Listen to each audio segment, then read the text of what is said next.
I think that's part of like trying to get that authenticity of place. You know, we do a lot of research where we actually go to locations and, you know, observe what's going on, take reference photos. We look for reference photos online because we really are trying to make it feel like it's someplace you've been, or, you know, if you go there, it's like, hey, I've kind of seen this before, you know, that deja vu feeling. Well, I think on Cars 2, the team that had the biggest challenge was the production design team, where they have to draw design packets for everything that gets modeled and shaded and put into the film. And they had so many sets to design that, you know, they were looking for ways to cut down on how much they had to do. So they started looking at our digital backlot and finding objects that they could bring forward. And I think on a technical side, reusing objects isn't really any faster for us than building them and shading them from scratch.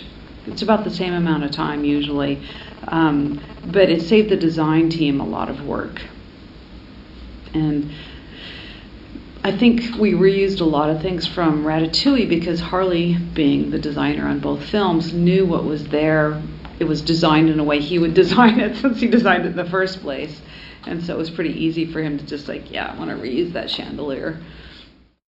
This wasn't a film that we decided to take on any big technical challenges. We knew with a short schedule film that we were going to have to work smart, and working smart for us meant going back and really optimizing how we were doing things to make it possible rather than, you know, inventing something new. We were leaving that for the next film. Well, I usually would get in about 8:30 in the morning. First thing that I do is I have these tableau systems that are just images from shots that are all put together in one file that I can bring up and get a visual on. And every morning, they get built every night, and every morning I come in and I scan to see what has flipped to be available to lighting that day, or what got approved in animation the day before, so I know what's coming my way. And so I use this as my planning for casting. So every morning I'm doing casting on the stuff that's coming up. And then I start doing walkthroughs about 9 o'clock, where I sit one-on-one with the lighters and look at work, and I do that probably for most of the morning. And then from there, I have, you know, shader walkthroughs or shader review to do, effects review. You know, there's various other kind of director type reviews, things to go to.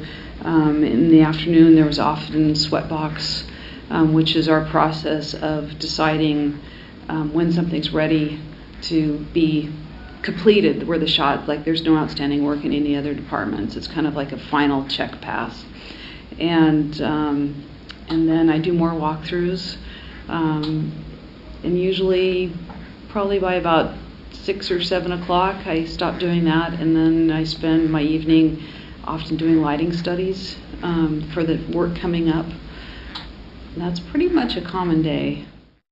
Well, it's a combination of John having seen stuff all along the way, and we know that we don't have any more notes from him to address. And then in Sweatbox, I have the final call on whether or not we let something go or we kick it back to fix it. And then from there, once it gets rendered, it goes into digital dailies, and that's a John review. So John ultimately decides, yes, this shot's good enough to cut into the film as is. Well, the Russian painters have long been an inspiration for me. Isaac Levitan and Timkov and several other of the Russian painters from the last century.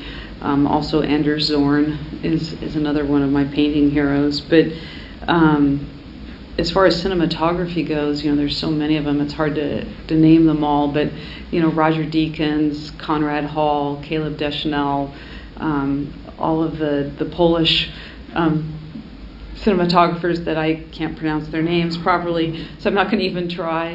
You know, and the list is quite long. It's like there's so many fantastic DPs out there right now doing beautiful work.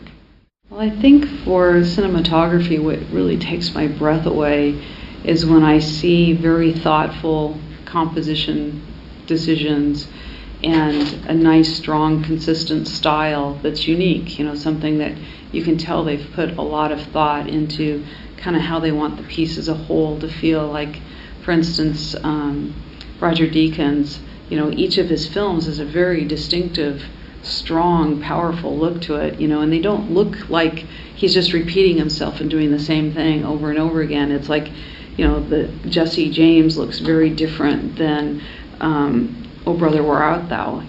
But each of them have signature marks from him that is a Deakins film, but they're not the same style, and I love that.